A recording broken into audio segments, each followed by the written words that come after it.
iyong gabay ang nais kong sundin sa tuwi-tuwi na ang palagi kong gawin sa piling mo. Doon ako'y mananahan, ang buhay ko'y tanganan. Hawak mo, katulad mo ako kapag nahihirapan, kapag ang puso ko'y nagdaramdam. O kaibigan ko, siya'y subukan mo, di niya hahayaan tayo ay mabigo. Sa iyong pangangailangan, siyang lagi mong asahan, si Jesus, noon at kailanman. Kung walang sigla ang buhay, siya ang lagi mong patnubay. O Jesus, kami turuan mo, ang buhay ko hawak mo.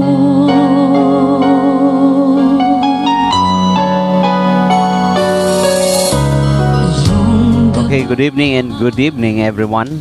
Ang We praise and thank God once again ang inyo kubos nga alagad makaupod naman sa inyo. And salamat gyud sa Dios nga sa ginalaw na naman niya nga magbugtaw kita in the morning kag sa sini nga gabi makapahuway, makatulog kag mga abyan ka ginigugma nga nagaupod sa aton nga 3-piece welcome gid.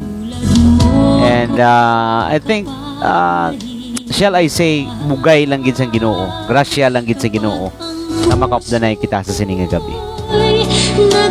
Without the grace of God, we believe nga kung si Jeremiah ang pambalon sila niya, wala na kita subong, we are consumed, we are dead. But praise the Lord nga maayo gid ang Ginoo, matutom gid ang Ginoo. God is so gracious sa aton. Sa mga nagaupod sa aton nga program, salamat gid, no? May gabi lang sa kay Brother Archil, no? Blancada. Kabayan Ginoo magapakamayo sa imo, Brother Archil. And sa lahat ng mga tagapakinig natin diyan sa Maynila, sa Luzon area, magandang gabi po. Especially sa mga brothers and sisters ng asawa ko, magandang gabi po. Good evening man sa kay Ma'am Mary Joy Mahilom, upod sa Panimalay Mahilom, mayong gabi na sa inyo. And thank you nga makaupdanay kita sa sining nga gabi.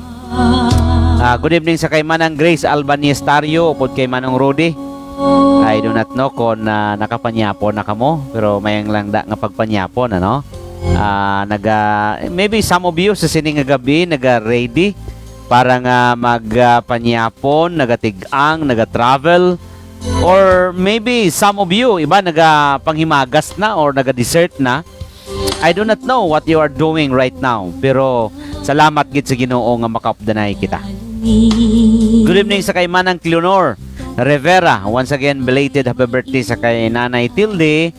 Kag kabay pang Ginoo magapakamayo gid sa kay Nanay. Kag kabay pa nga ang Dios hatag pagid sang madamo nga tinuig sa kay Nanay Tilde kag maayo nga lawas. She is now 91 years old. Kag salamat gid sang grasya sang Ginoo kag grabe nga pagpakamayo sang Ginoo. Good evening man sa kay Ana Ginega Rivera. Diana, thank you sa Ginoo nga sa gid nagupod sa imo. And salamat gid and congratulations bisan pa sa imo nga attainments. Good evening man sa kay Manang Rodita Silda. Upod kay Manong Tito, Manang Rodita, naga-pray gid kami sa imo kag sa imo bugos nga panimalay. Good evening sa kay Ritzel Olay Suerte, no, Santander. Good evening sa imo Chel and sa imo man bugos nga panimalay. Salamat gid nga makaupdanay kita sa sining nga gabi. Good evening man sa kay Cha no, sa kay Charity Ramirez Gabrido nga nakaupdanay kita sa sining nga gabi. Thank you so much na makatuon na naman kita sa pulong sa Dios. Good evening man sa kay Manang Lorna Ablao dira sa may Hong Kong, sa imo nga mga kaupdanan, sa kay Juna kag sa bugos gid nimo nga panimalay. Good evening gid. Good evening man sa sining nga gabi sa bugos gid nga panimalay sang Galicia Baptist Church. Ang inyo kubos nga alagad nagakalipay gid nga makaupod sa inyo. Good evening man sa kay Manang Alma Traico, mayong gabi lang na sa imo manang kag sa imo gid bugos nga panimalay. Manang Philly, kay Manong Dismon, no? Salamat gid. Good evening sa kay Junalisa Trujillo Aguelo. Magandang gabi po diyan sa Maynila. Thank you for watching sa gabing ito. Junalyn Rivera Baini, Daijo, thank you for watching, and also sa bugos gid nga panimalay. Sa kay Yada Marlene, no? Fabiliaran Tives, Ma Marlene, thank you for watching.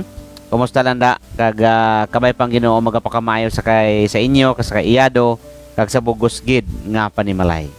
Good evening man sa kay Brother Joel Villamil. Mayong gabi lang da pod kay Junior, kag sa akon mga kaupdanan nga mga pastors diri, sa akon pinalangga nga asawa, sa kay Lasia, kag sa bugos gid nga panimalay. Good evening man sa sining nga gabi sa kay Ninay Emilyn Lacson. Good evening man. Thank you for watching sa sining nga gabi. Good evening sa kay Sister Ebony Padilla Villena. Thank you for watching. Sana po ay pagpalain tayo ng Panginoon, no? Manang Mikalina Ninyal, good evening sa imo. Upod kay Manong G, kag sa imo gid bugos nga panimalay.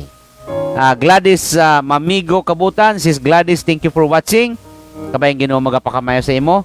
Sister Ninya Colyado Rosal, good evening man sa imo dira sa Tuyom.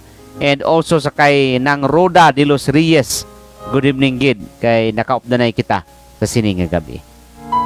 Now, we will be talking sa sining nga gabi.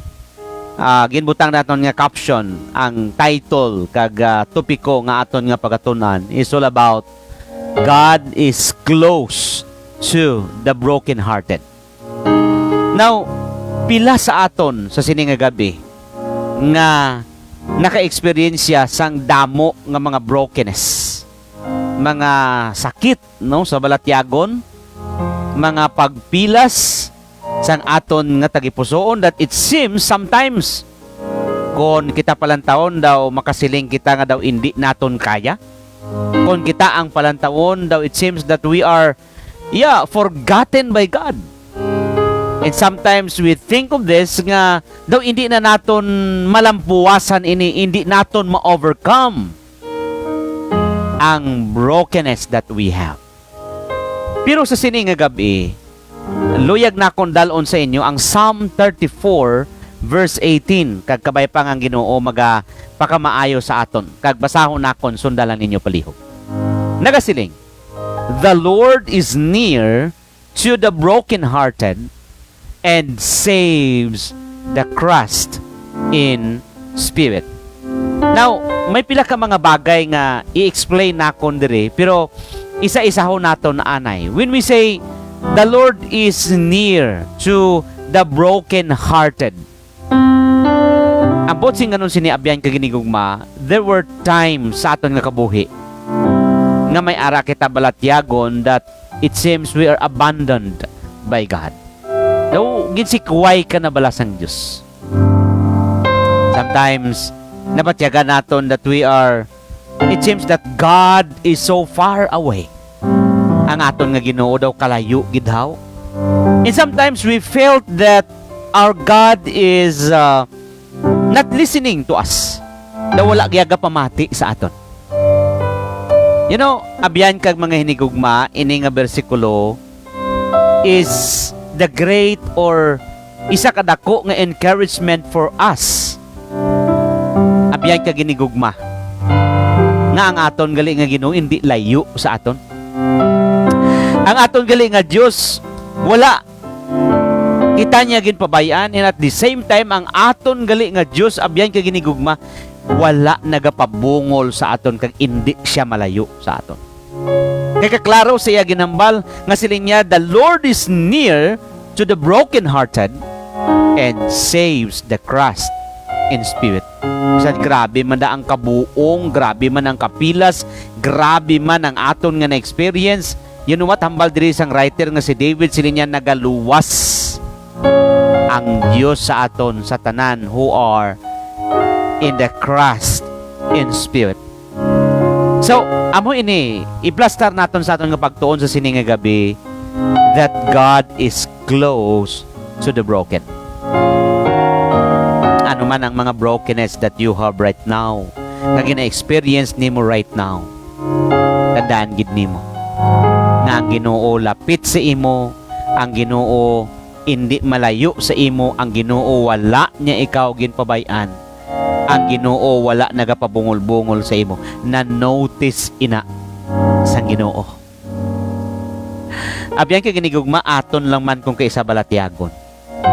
Nga abi naton sa time nga naga-experiensya kita sang brokenness, naga-experiensya kita sang pain. Abi naton ang Ginoo malayo. Pero ang matuod, abyan ka ginigugma, ang Diyos naton hindi malayo. Kundi hambal na diri, sinin niya sa verse 18, the Lord is near to the broken hearted. Sa aton pa mo ni number 1, para nga hindi kita magdugay, the Lord, our God, draws near in our pain. Nagapalapit siya. Grabe.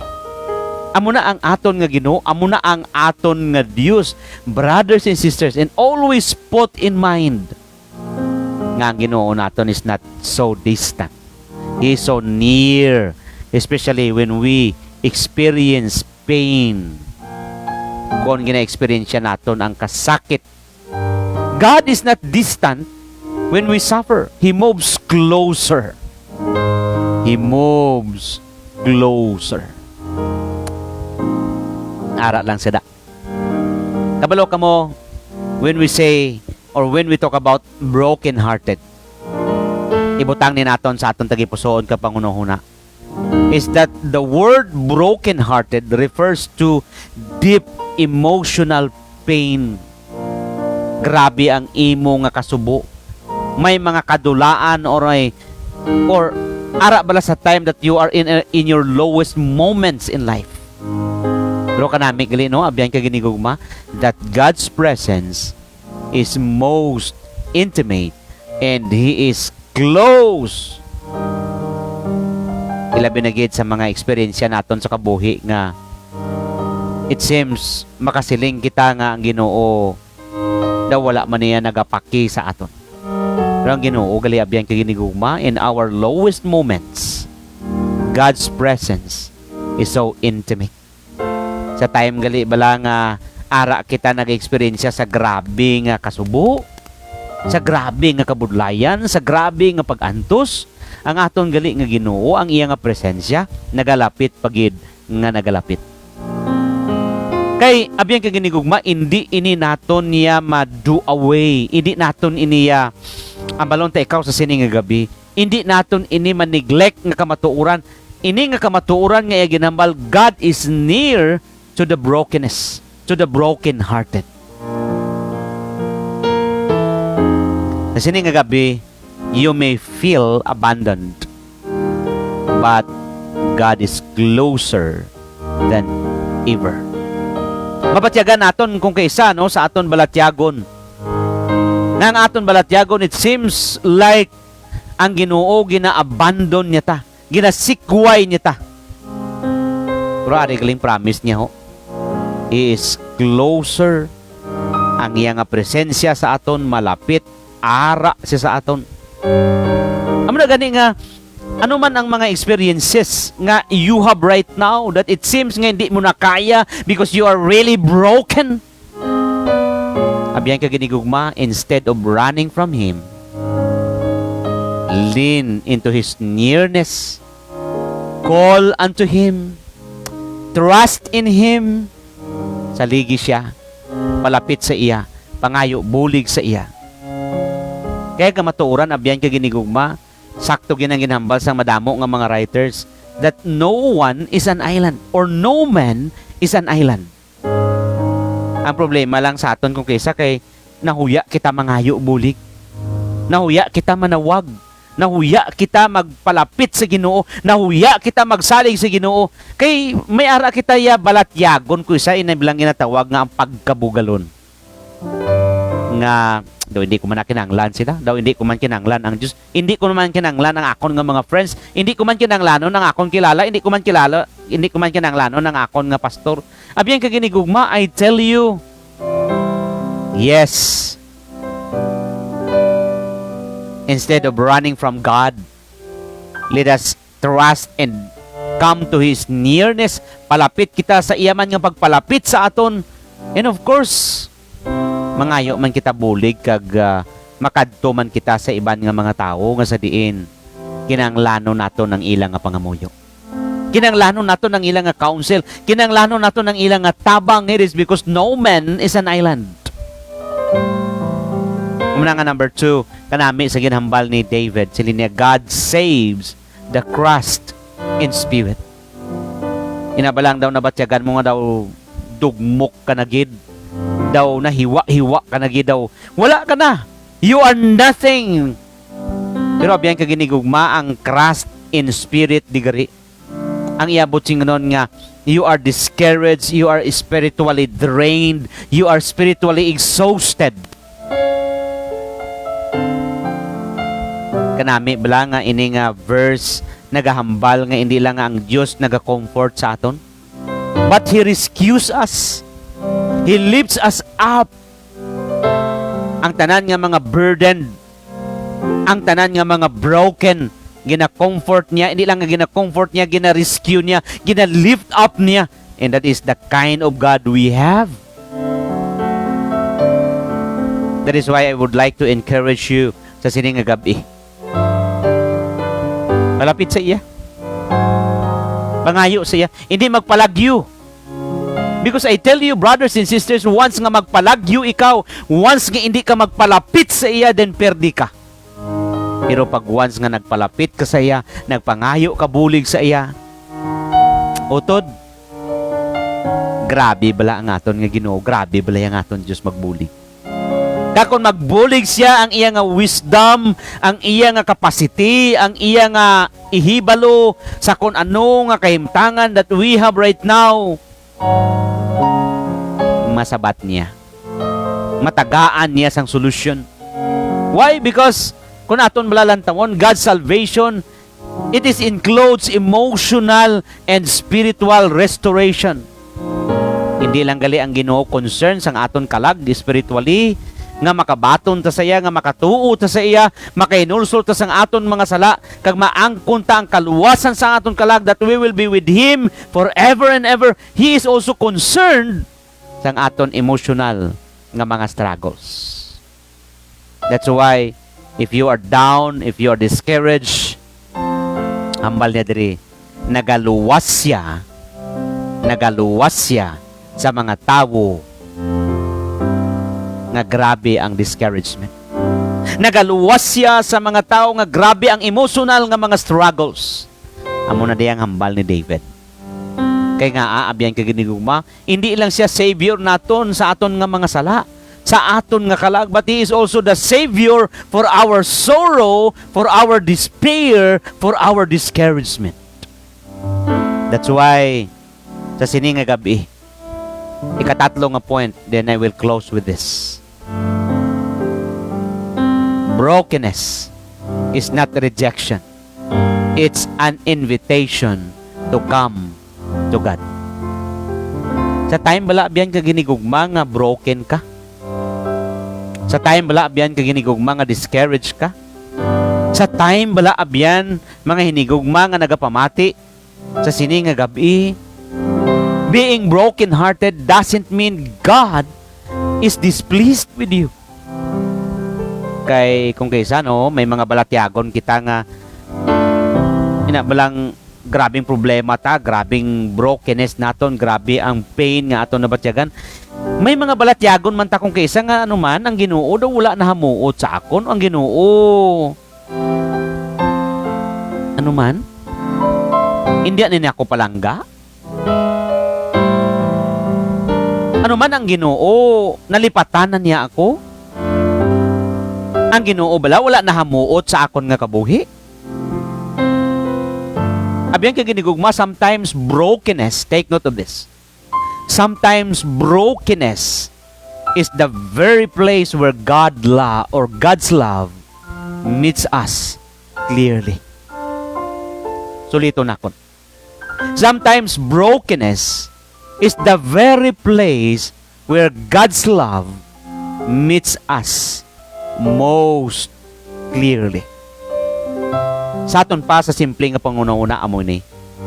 Sa time nga grabe ang pain, sa time nga grabe ang aton nga brokenness nga gina-experience, amo gali ni ang lugar, amo gali ni ang time nga masugata pagid naton kag ma-experiensyahan pagid naton sang maathag ang iya dako-dako nga gugma nga makatilingala.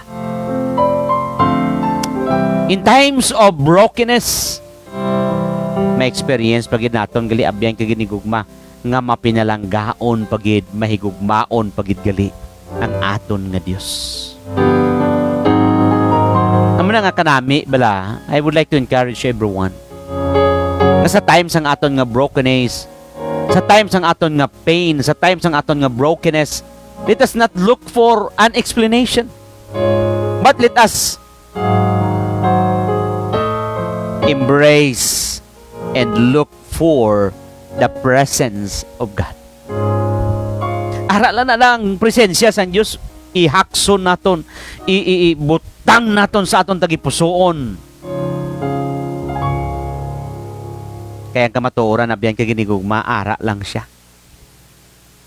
Ara lang siya. Nagahulat lang siya. Tagaanta ka mo sa pila ka mga verses. Siling sang Matthew chapter 11 verse 28, "Come unto me, all you that labor and are heavy laden." Tanan kamo bala nga ginabugatan, kamo nga mga ginabudlayan. Palapit kamo sa akon. Kay hambal diri ni Apostle Paul, bisan gani si Jesus Christ naghambal siling niya. Palapit kamo sa akon tanan kamo nga ginabudlayan, ginabugatan. Ano man ang mga kabugatan, ano man ang mga problema nga ginabatyag nimo subong, ano man nga mga pag-antos, ano man nga mga kabudlayan that you have right now. Abyan ka ginigugma, put in mind. Nga aton lang gid mahimo sina itugyan naton sa Ginoo kag isalig naton sa Dios. Kaya kamatuoran hindi naton kaya. That's why, before I close, I would like to remind everyone that let us make and let your brokenness lead you to worship to God. Magagiya ini sa aton, magadala ini sa aton, nga magpalapit sa iya, nga magsimba sa iya, mag-alagad sa iya, magsunod sa iya, magtuo sa iya, instead nga magpalayo kita sa iya, kag magsunggod kita sa iya. Kaya again, kagina ginhambal nakon, every time nga magsunggod ka, perdi kagid. Every time nga magpalayo ka sa Ginoo, perdi kagid. Pero every time gali abyan ka ginigugma, nga i-embrace nimo kag saligan nimo ang pagkalapit sa Ginoo kag ang iya gahom. Then, mga utod, ano bala ang pinakadako nga problema that you have right now nga hindi masolve sa Ginoo? Ano bala kadako nagkadamo sang imo nga mga struggles right now nga hindi maintindihan sa Dios? Kag ano bala kadako sang imo problema nga hindi mahatagan sang solusyon sining dako kagamhanan nga Dios?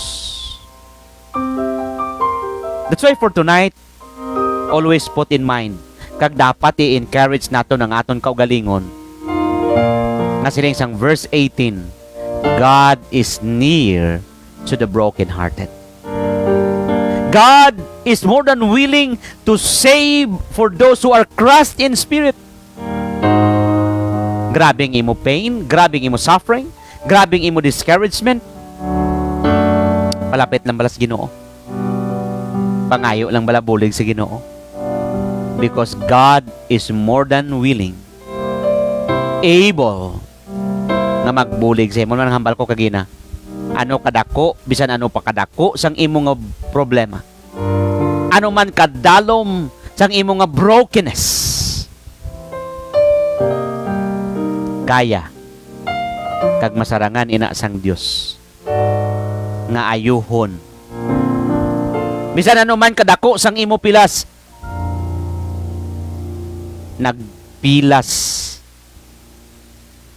kaginpilas ang aton Ginoong Hesus agod ayuhon ikaw sa imo mga pilas. That's why salamat sa kay David na siya mismo nagambal. The Lord is near to the broken-hearted. Again, the Lord is near to the broken-hearted. Ang akong nga conclusion is this. No pain is too deep for God's presence. No burden is too heavy for His help. If your heart is breaking, ibutang ni naton sa aton tagipuson. God is near and right now waiting for you nga magpalapit sa iya. Right now waiting for you nga magpalapit ikaw sa iya. Amo na nga sa sining nga gabi, I do not know kung ano ang gina-experience ni. Pero kung ano man ang gina-experience nimo, abyan ka ginigugma, kaya kag masarangan ina sang Ginoo nga sulbaron. Kag sa tanan nga nagaupod sa aton nga program, basi bala may ari sa sining nga gabi nga wala pa gid kabaton kay Kristo. Batuna siya nga imo Ginoo kag manuluwas because that is the basic thing nga matabo sa imo kabuhi. Ang pagpakigrelasyon sa iya. Problema naman kung kaysa nga grabe ang aton discouragement nga kabatyagan naton ang pagkalayo sa Ginoo kay wala tagapalapit sa iya. Wala tagapamati sa iya pulong. Wala tagabasa sa iya pulong. Kag maybe wala pa ikaw sang relasyon kay Kristo Jesus. Bato na siya nga imo Ginoo kag manluluwas. Ibutang siya sa imo tagipusoon kag imua ini nga pangamoy. Lord, ginatuuhan ta ka nga ikaw ang mag-aayo sang akon mga pilas sa akon nga brokenness. Kay napatay ka in the cross of Calvary, ginatuuhan ko na nga ang imo kamatayon in the cross of Calvary para sa kaluwasan sang akon kalag. Kag Ginoo, pasudlon ta ka sa akon tagipusoon subong akon Ginoo kag manluluwas. Kag sugod subong hinulsulan kong akon mga sala nga nagasalig ko sa akon kaugalingon nga kusog kag kabakod hindi sa imo kag sugod subong nga gabi sulod ikaw sa akon tagipusoon subong akon Ginoo kag personal nga manluwas. Kuni moon mo na abyan kag ginigugma ambal niya dire may relasyon ka sa iya, anak na ikaw niya. Kung anak niya ikaw, hambal dira sa 1 Corinthians 15:57, we are more than conquerors through Jesus Christ. Kaya ara na si Jesus sa aton tagipusoon. Kag sa sining nga gabi, kung may matutuod ka na nga relasyon kay Kristo, always put in mind that Jesus Christ gave us already victory. May kadalagaan na kita ya sa kay Kristo Jesus. Hindi ka mahadlok, hindi ka makulbaan, hindi ka ma-discourage. Kay may kadalagaan na kita sa kay Kristo Jesus nga aton Ginoo kag manluluwas. Hugton naton ang aton nga paha sang pagtuo kag pagkilala kay Kristo. Agod nga mangin malig-on kita, mabakod kita sa aton nga pag-alagad kag pagsunod sa Dios. Sa tanan nga nagaupod sa aton nga program, thank you gid. Ang aton oras alas 9:09. Kag sa tanan nga nagaupod sa aton program, like sa kay Ma'am Isada Rosario, thank you for listening and watching. Sa kay Bones from Kabankalan City, thank you for watching. Sa kay Juna Makiling, sa kay Sister Elena Kamaymayan Libradelia Francis, thank you for watching. Sa kay Ganggang upod sa kay Dansoy kag sa imo bugos nga panimalay, thank you for watching. Sister Ninya Faith Colyado Rosal, yeah, thank you for watching. Sa kay Sister Chichi, no, Tiples upod kay Pastor Jonas Tira, mayong gabi lang na sa inyo, and praying sa inyo nga duwa kabay pang Ginoo magagamit pagit sa inyo mightily and sa makatilingala nga paggamit. Good evening man sa kay Pastor Benji Ibanez dira sa Dumaguete, mayong gabi kanimo diha, thank you for watching. Sa kay Aisa upod sa kay James, no, Asinita Caldo nga nagaupod man sa aton nga program, salamat gid. Mayong gabi man da sa kay 8:30-18 sa kay Ihado nako ni, mayong gabi lang na sa imo kag sa imo bugos nga panimalay. And also sa kay Sister Rosalie Mupra Rosal, thank you gid sa imo nga pagupod sa aton nga program. Kag salamat gid nga nakaupdanay kita sa sini nga gabi, no? Kabay pa nga ang Dios magpakamaayo sa aton simple nga pagtuon. Kag ako ya nga inyo kubos nga alagad, I believe nga sa iya nga pagpanghikot, sa iya nga pag tandog sa aton tagsa-tagsa katagipuson, may ara siya nagakalain-lain nga pamaagi kung paanyo niya kita buligan ilabi na gid sa aton nga pagsunod kapag alagad sa Ginoo. Sa kay Brother Ephraim Hidalanga, thank you for watching. Padayon kita nga maga-pray sa kay Sister Bibi, no? Kabay pa nga ang Ginoo magapakamayo sa iya kag magaayo sa iya totally. Kag nalipay gid ko kagina nga nakita na kon siya sa prayer meeting. Salamat gid. Sa kay Manong Batsoy, kay Manang Judith Ablao, kag sa Panimalay Ablao, thank you for watching sa sining nga gabi. Na-miss na namon kamo sa simbahan kay wala kamo namon nakita 2 Sundays na. Kabay pa nga makakita-anay kita this Sunday. And sa kami Manang Joylyn Lapori upod sa bugos nga Panimalay dira sa may Kanggalahan, salamat gid nga makaupdanay kita, no, sa sining nga gabi. So wala na kita sang time kag sa tanan nga nagaupod sa aton nga program, salamat gid sa inyo nga pagupod. Kag kabay pa, no, ang Dios magapakamaayo sa aton sa simple naton nga gitun-an sa sining nga gabi, and I believe nga magapakamaayo ini sa tagsa-tagsa sa aton. Let us pray.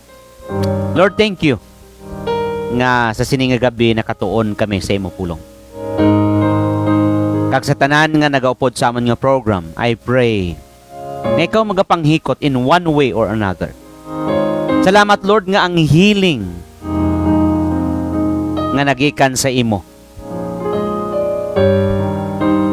mismo nga gahom, sa imo mismo nga abilidad, hindi sa amon.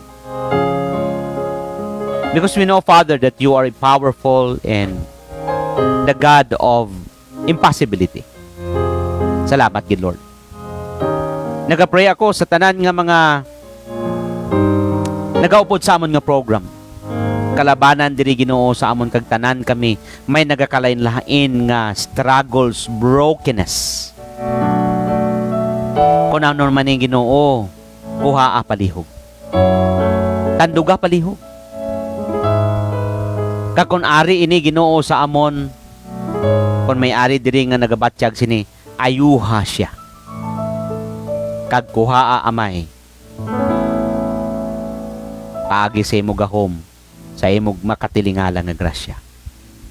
Kung may mga nagamasakit Ginoo physically diri, ayuha siya Lord. Kung may mga nagaproblema, buligi sulbar. Kag nagapray kami Ginoo sa amon mga kauturan abroad, duawa sila Lord. Hindi namon sila may isa-isa, but we believe that nakita mo sila. Kag nabalaan mo sila, nakilala mo sila Lord. Amo na nga sa sining nga gabi, duawa sila. Tanduga ila tagipusoon. And remind them, O Lord, nga ara sila, wala sila nagapabaya. Wala ka nagapabaya sa ila. Kag wala ka Ginoo nagakulang sa ila. Amo na Ginoo nga sa sining nga gabi, I am praying nga updan mo gid ang tanan-tanan nga nagaupod sa amon nga program. Nagapray man kami Ginoo sa mga kauturan namon nga hindi na akon ma-mention nga may mga masakit, duawa sila. Kagupdi sila Ginoo sa sining nga gabi. I-bless ang tagsa-tagsa ang naga-travel, ang may mga trabaho, ang may nagahimos, nagaobra. Ayan, kung ano dira nga klase nga obra, ikaw Ginoo magahatag kusog kagabakod. Kagang tagsa-tagsa sa amon sining nga gabi bantayi kami sa amon pagpahuway. Buligi kami Lord. Kag tipigi kami. Kag pabugtawanan naman kami sa buwas nga adlaw nga may bag-o nga kabuhi, kusog kagabakod. Ilabi na gid sa pagpangalagad sa imo. Thank you sa imo pulong. Salamat Lord that you have said you are near to the brokenhearted.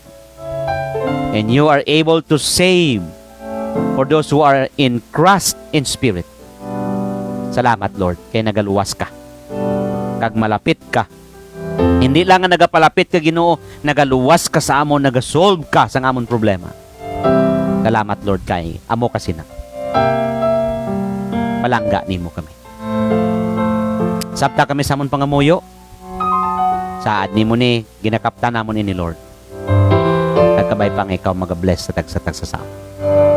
Amon namon pangamuyo. Nagalaom kami kag nagapaabot nga ikaw magasabat. In Jesus name. Amen and amen. So sa tanan nga nagaupod sa aton nga program, salamat gid kag of course no sa mga naulihi no sa kay Brother Efren Fabol watching from Valenzuela, thank you so much. Sa kay Jinky Mahinay Sumba, thank you so much. Kag sa tanan nga nagaupod sa aton nga program, salamat gid no. Wala na sang time ang inyo kubos nga alagad kag kabay pang ang iyang mga pulong magapabilin sa aton kag dira man sila ni Juna no, Ibanez Makiling, sa Salakay kabay pang Ginoo magapakamayo sa inyo kag magahatag pusog kag kabakod kag padayon lang nagatuo kag nagaalagad sa Ginoo. So sa liwat ang inyo kubos nga alagad magapaalam na. May God bless us all and good night everyone.